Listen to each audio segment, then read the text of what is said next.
یہ بہت اہم آپ نے سوال کیا ہے، اور اس کے دو جز ہیں۔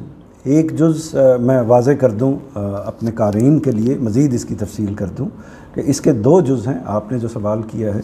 ایک جز تو یہ ہے کہ اس میں کوئی حرج نہیں ہے، یہ بالکل obvious بات ہے کہ مثال کے طور پر احادیث ہیں جو ایک طرح سے روایت باللفظ نہیں پہنچی بلکہ روایت بالمعنی پہنچی ہیں، یعنی اللہ تعالیٰ کے یا اللہ کے پیغمبر کے ایگزیکٹ الفاظ نہیں ہیں بالعموم ان کے اندر، تو وہ لوگوں نے آپ سے سن کر اپنے الفاظ میں آگے منتقل کیے ہیں، اور اس میں منتقلی میں بھی مسئلے بعض موقعوں پر ہوئے ہیں، یعنی چونکہ وہ خبر واحد کے ذریعے سے پہنچی ہے تو ایک صاحب نے اسی بات کو بیان کیا ہے تو اور انداز سے بیان کیا ہے، دوسرے صاحب نے، دوسرے راوی نے اسی بات کو بیان کیا ہے تو اور انداز سے بیان کیا ہے، تو اس سے اختلافات بھی پیدا ہو جاتے ہیں۔ تو آپ کا کہنا یہ ہے کہ وہاں تو اختلافات جو ہیں وہ بالکل بجا ہیں، وہ سمجھ میں بھی آتے ہیں، ان کو تسلیم بھی کیا جا سکتا ہے، لیکن قرآن مجید کا جہاں تک تعلق ہے وہ تو روایت باللفظ ہے، یعنی وہ لفظاً اس میں تو کوئی ذرہ برابر بھی تبدیلی نہیں ہوئی۔ جو الفاظ اللہ تعالیٰ نے نبی کریم صلی اللہ علیہ وسلم کے اوپر نازل فرمائے وہی الفاظ اس وقت ہمارے سامنے موجود ہیں، تو وہ لفظاً ہمارے پاس ہے۔ ایک تو وہ روایت باللفظ ہے، اور دوسرا وہ متواتر ہے، یعنی اس کے متن میں کوئی اختلاف نہیں ہے۔ جس طرح حدیث کے متن میں بعض اختلافات پائے جاتے ہیں تو قرآن مجید کے متن میں کوئی اختلاف نہیں ہے، وہ بالکل تمام امت کے ہاں وہ ایک ہی ہے۔ تو جب وہ ایک ہی ہے تو پھر اس کی تفسیر میں کیوں اس نوعیت کا اختلاف ہونا چاہیے، یہ ہے ایک بہت اہم سوال ہے جس کی طرف آپ نے توجہ دلائی ہے۔ دوسرا سوال آپ نے یہ کیا ہے متشابہات اور محکمات کے حوالے سے، کہ یہ چیزیں جو ہیں یہ اگر ہم اس کو تقسیم کریں تو اس کو پھر محکمات میں رکھنا چاہیے، متشابہات میں رکھنا چاہیے، کس چیز پر رکھنا چاہیے؟ مثلا سورہ فیل کی جو تفسیر ہے اس میں اختلاف ہو گیا، تو وہ کیا اس کی نوعیت محکمات کی ہے، یعنی جو اختلاف کا نقطہ ہے اس کی نوعیت محکمات کی ہے یا متشابہات کی ہے؟ محکمات کیا ہوتے ہیں، متشابہات کیا ہوتے ہیں؟ اس کو اگلا سوال، یعنی جب یہ سوال زیر بحث لائیں گے اس وقت ہم ڈسکس کریں گے، لیکن پہلے میں پہلی بات عرض کر دوں کہ مسئلہ بالکل آپ نے ٹھیک متعین کر لیا اور اس کو سمجھنا بہت ضروری ہے۔ مسئلہ یہ ہے کہ ایک جملہ ہے، قرآن مجید کی آیت ایک جملہ ہے، اس جملے کے اندر کچھ الفاظ پائے جاتے ہیں، ان الفاظ کا معنی ہم نے نمبر 1 طے کرنا ہے، پہلی بات۔ دوسری بات یہ طے کرنی ہے کہ وہ اس سیاق و سباق کے اندر وہ کیا معنی سماتا ہے یا نہیں سماتا، سیاق و سباق اس معنی کو قبول کرتا ہے یا نہیں کرتا، دوسرا معاملہ۔ تیسرا معاملہ یہ ہے کہ پوری کتاب بحیثیت مجموعی قرآن مجید اس معنی کو یا اس بات کو ایکسیپٹ کرتا ہے یا نہیں کرتا، تو یہ جو بھی مفسر ہوگا وہ اسی جگہ سے بیٹھ کر دیکھے گا۔ اب ہوتا کیا ہے؟ ہوتا یہ ہے کہ جب کوئی مفسر بیٹھتا ہے تو وہ ظاہر ہے کہ وہ عرب کے مفسرین بھی ہیں اور موجودہ زمانے کے مفسرین بھی ہیں، یعنی قدیم زمانے کے بھی جو خود عربی کو جانتے ہیں وہ مفسرین بھی ہیں، اور جو وہ مفسرین بھی ہیں جن کی عربک لینگویج سیکنڈ لینگویج ہے، فرسٹ لینگویج نہیں ہے۔ تو ان دونوں کے طرح کے لوگ جب اس پر کام کرتے ہیں تو ان کے سامنے اس لفظ کا مطلب آتا ہے، مطلب آتا ہے، یعنی مثال کے طور پر وہ مطلب لغت میں لکھا ہوتا ہے، وہ مطلب جب وہ عربی کو پڑھتے ہیں اس کے اندر ان کو مطلب معلوم ہو جاتا ہے کہ یہ اس کا ایک طرح سے براہ راست مطلب ہے، اور یہ اس کا مختلف جو مطالب ہیں، یعنی آپ جب ڈکشنری کھولتے ہیں تو ڈکشنری کے اندر ایک لفظ کے 4-5 مفاہیم لکھے ہوتے ہیں، وہ جو ظاہر ہے کہ اس کے مختلف استعمالات ہوتے ہیں۔ جب آپ جملے میں اس لفظ کو آپ ان میں سے ہر لفظ کو استعمال نہیں کر سکتے، ایک ہی اس کا معنی ہوتا ہے جو جملہ قبول کرتا ہے، اس کو آپ لیتے ہیں اور اس کا ترجمے کے نیچے رکھ دیتے ہیں جب بھی کسی دوسری زبان کو آپ سمجھنے کی کوشش کرتے ہیں۔ تو یہی معاملہ علماء کے ساتھ پیش آتا ہے۔ اچھا، اب علماء جب یہ کام کرتے ہیں تو ان کے پاس لفظ کے مفاہیم کے حوالے سے اس کے مختلف استعمالات سامنے آتے ہیں۔ اچھا، جب استعمالات سامنے آ گئے تو انتخاب کس نے کرنا ہے؟ یعنی مثلا 3 استعمالات سامنے آ گئے تو انتخاب کس نے کرنا ہے؟ انتخاب کرنا ہے اس عالم نے۔ اگر ایک انتخاب کیا جائے گا تو ایک نتیجہ نکل آئے گا، دوسرا انتخاب کیا جائے گا تو دوسرا مفہوم طے ہو جائے گا۔ تو یہ جگہ ہے جہاں سے اختلاف پیدا ہوتا ہے۔ اچھا، بعض اوقات مفہوم بھی متعین ہو جاتا ہے، معنی بھی ایک ہی ہوتا ہے، لیکن اطلاق کرتے ہوئے فرق آ جاتا ہے۔ مثلا معنی تو ایک طے ہو گیا، لیکن اطلاق کرتے ہوئے یہ ہو گیا کہ یہ حکم تو صرف اللہ کے رسول کے لیے ہے، یعنی بات تو اس کی مفہوم تو اس کا یہی ہے کہ گھروں میں ٹک کر رہو اے بیویو، اور لیکن یہ کیا پوری انسانیت کے لیے ہے، پورے مسلمانوں کے لیے ہے، یا صرف نبی کریم صلی اللہ علیہ وسلم کی ازواج کے لیے ہے؟ تو یہ اس طرح کی مختلف چیزیں ہیں کہ پہلا مرحلہ لفظ کے معنی کا تعین ہوتا ہے، اور اس کے بعد پھر ہم اس کا اطلاق کرتے ہیں۔ اچھا، یہ معنی کا تعین کرتے ہوئے اور لفظ کے جو مطالب ہیں ان کا اطلاق کرتے ہوئے، ان کی اپلیکیشن کرتے ہوئے، پھر ہم کیا کرتے ہیں؟ جو بھی مفسر ہوگا وہ یہ کرے گا کہ پھر وہ پورے ذخیرے کو دیکھے گا، دین کے پورے ذخیرے کو، جس میں سب سے پہلے وہ قرآن مجید کو دیکھے گا۔ یعنی وہ یہ دیکھے گا کہ قرآن مجید کے اندر یہ لفظ جو ہے یہ باقی جگہوں پر بھی استعمال ہوا ہے تو کن معنی میں استعمال ہوا ہے۔ اسی طرح معذرت، اسی طرح اگر احادیث کے اندر نبی کریم صلی اللہ علیہ وسلم نے اس لفظ کو کہیں استعمال کیا ہے یا اس بات کو کہیں بیان کیا ہے تو کس معنی میں استعمال کیا ہے، اس میں بھی جب ہم تحقیق کریں گے تو اختلاف ہو جائے گا۔ یعنی مثال کے طور پر قرآن، اچھا ایک اور چیز جو درمیان میں مس ہو گئی جس کو وہ یہ ہے کہ لفظ کا ایک مجازی استعمال ہوتا ہے، ایک حقیقی استعمال ہوتا ہے۔ اس پر پہلے ہم گفتگو کر چکے ہوئے ہیں۔ مجازی استعمال یہ ہوتا ہے کہ لفظ اپنے حقیقی معنی میں نہیں ہے، یعنی بیٹے کو ہم جب چاند کہتے ہیں تو وہ چاند نہیں ہوتا بلکہ بیٹا ہوتا ہے، یہ اس کا مجازی استعمال ہے۔ لیکن بیٹے کو جب بیٹے ہی کے معنوں میں استعمال کیا جائے یا چاند کو چاند ہی کے معنوں میں استعمال کیا جائے تو وہ اس کا حقیقی مفہوم ہوتا ہے۔ تو یہ مجاز اور حقیقت کا فرق ہے۔ اچھا، ایک مفسر ایک جگہ پر اس کا معنی حقیقی لے لے گا اور دوسرا مفسر اس کا معنی مجازی لے لے گا، تو اس سے فرق پڑ جائے گا۔ تو یہ اختلافات ہیں، یہ اختلافات کی وجوہات ہیں، اور بھی کئی وجوہات ہو سکتی ہیں، لیکن جو نمایاں قابل تفہیم ہو سکتی تھی وہ میں نے آپ کے سامنے رکھ دی ہیں۔ اچھا، اس میں پھر یہ ہوتا ہے آگے کہ جب کوئی بھی مفسر، کوئی بھی محقق بات کرتا ہے تو وہ دلیل دیتا ہے، وہ دلیل دیتا ہے کہ اس دلیل کی بنیاد پر اس کا معنی یہ ہے۔ وہ دلیل لفظ میں بھی ہوتی ہے، وہ دلیل خارج میں بھی ہوتی ہے، وہ دلیل اس کے اندر قرآن مجید کے بحیثیت مجموعی عرف کے اندر بھی ہوتی ہے۔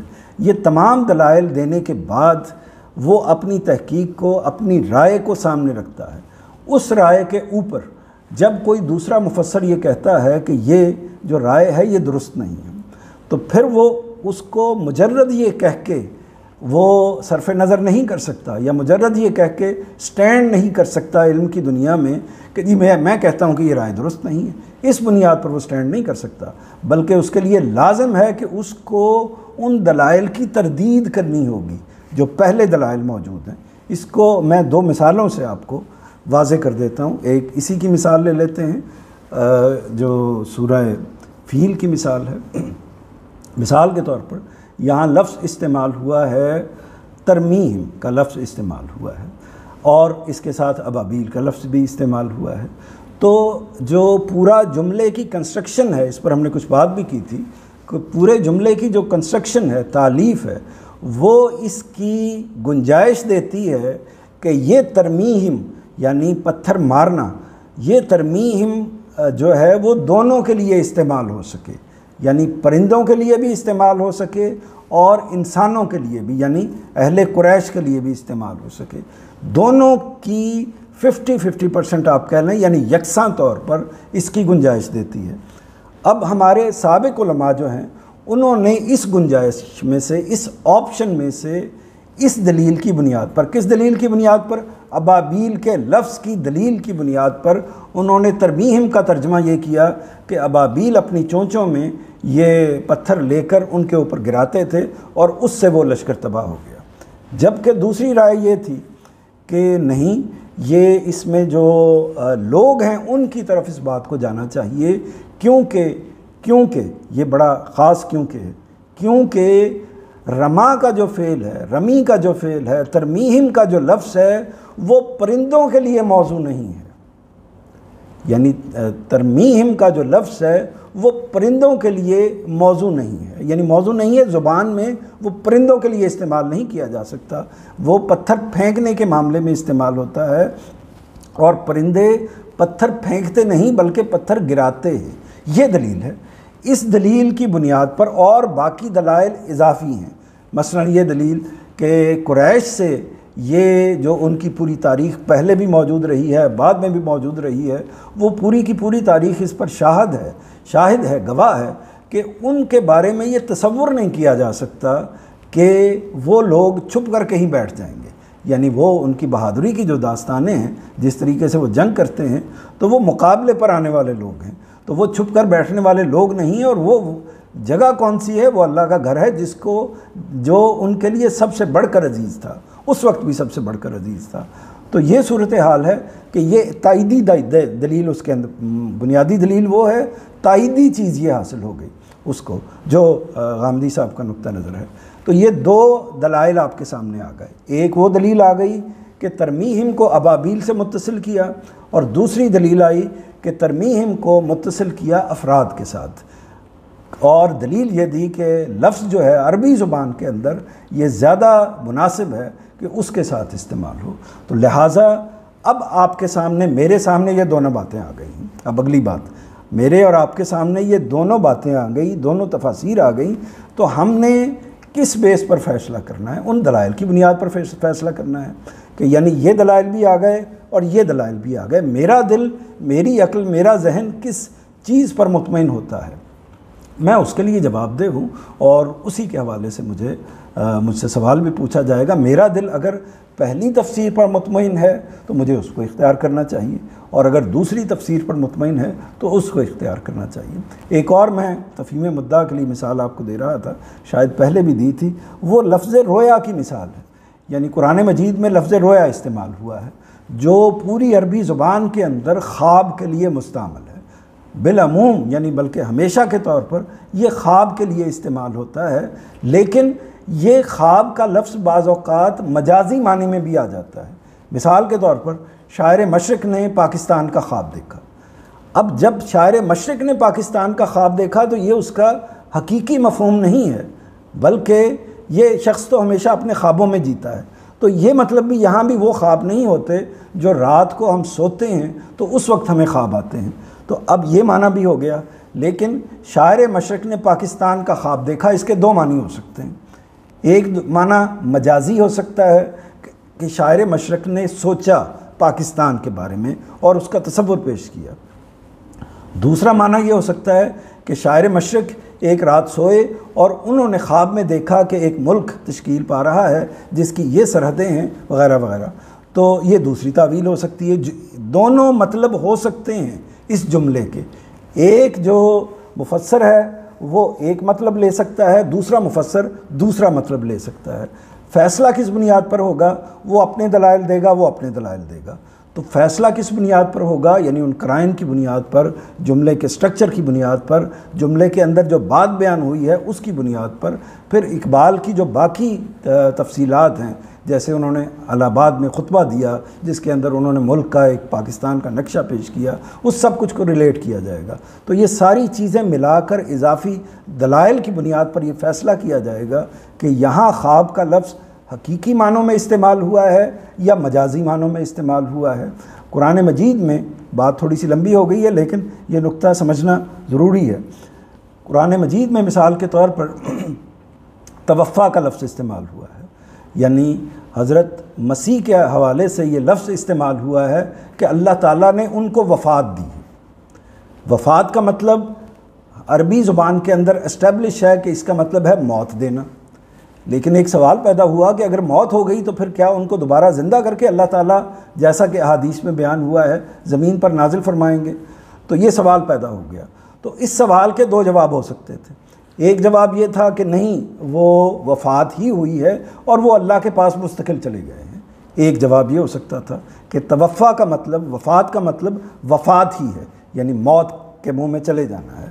دوسرا اس کا مطلب یہ ہو سکتا تھا کہ توفع کا مطلب اصل میں اس کا بالکل لغوی مفہوم اگر لغت کھول کے دیکھیں تو اس کا مطلب یہ ہے کہ سمیٹ لینا، یعنی اپنی تحویل میں لے لینا، اپنی اس کے اندر اپنی کیپیسٹی کے اندر لے لینا، اپنے حصار میں کسی چیز کو لے لینا، اس کا لفظی مطلب یہ بھی ہے، یا ایک طرح سے لغوی مفہوم اس کا یہ ہے۔ تو مفسرین نے کیا کہا؟ مفسرین نے یہ کہا کہ یہاں ہم وہ مفہوم نہیں لیں گے، وفات کا مفہوم نہیں لیں گے، اور وفات کی بجائے ہم مفہوم لیں گے یہاں پر وہ والا سمیٹ لینے کا۔ تو چنانچہ اللہ تعالیٰ نے ان کو زندہ سمیٹ لیا، اور پھر جب قیامت کے قریب وہ ان کو اللہ تعالیٰ دوبارہ نازل کرے گا۔ تو بڑا عظیم اختلاف ہو گیا۔ ایک کا نتیجہ یہ نکلتا ہے کہ حضرت مسیح علیہ السلام وفات پا گئے ہیں، اور جس طرح باقی انسان وفات پا جاتے ہیں اسی طرح وہ بھی وفات پا گئے ہیں۔ دوسرے کا نتیجہ یہ نکلتا ہے کہ حضرت مسیح علیہ السلام زندہ ہیں۔ تو یہ مسئلہ کہاں پیدا ہوا؟ لفظ توفع کی تعویل میں یہ مسئلہ پیدا ہوا۔ اچھا، جو ایک طرح کے مفسرین ہیں، یعنی بعد میں مثال کے طور پر غامدی صاحب کی رائے کیا ہے؟ ان کی رائے یہ ہے کہ یہ قرآن مجید میں جہاں بھی 20 جگہ پر توفع استعمال ہوا ہے، ایک جگہ پر بھی اس معنی میں استعمال نہیں ہوا جس معنی میں اس کو سمیٹ لینے کے مفہوم میں لیا جائے۔ ہر جگہ پر یہ موت کے معنی میں استعمال ہوا ہے، تو اور باقی عربی زبان کے اندر بھی یہ اسی معنی میں استعمال ہوتا ہے، سوائے لیکن جہاں دوسرے معنی میں آتا ہے، نیند کے معنی میں یا کسی اور کے معنی میں، تو وہ اس کا مجازی مفہوم ہوتا ہے اور اس کے لیے قرینہ ساتھ موجود ہوتا ہے۔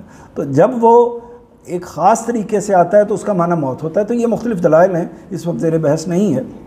ایک اور مختصر مثال صرف اشارہ کرتا ہوں، رویا کا لفظ ہے، جیسے کہ میں نے پہلے عرض کیا کہ رویا کا لفظ جو ہے اس کا معنی خواب بھی ہے، اور اس کا معنی یعنی براہ راست ایک طرح سے دیکھنے کی، یعنی دیکھنے کے معنوں میں، رویت کے معنوں میں بھی آ جاتا ہے، یعنی جیسے اس کا حقیقی معنی ہو گیا اور اس کا مجازی معنی ہو گیا۔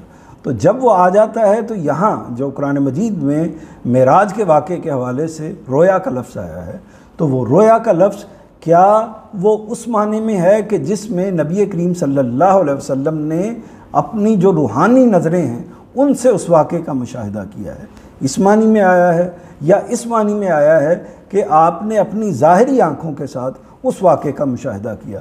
تو اس میں دو رائے ہو گئی ہیں۔ جنہوں نے رویا کا مطلب یہ لیا ہے وہ اس سے روحانی مفہوم لیتے ہیں، جنہوں نے رویا کا مطلب وہ لیا ہے اس سے وہ جسمانی مفہوم مراد لیتے ہیں۔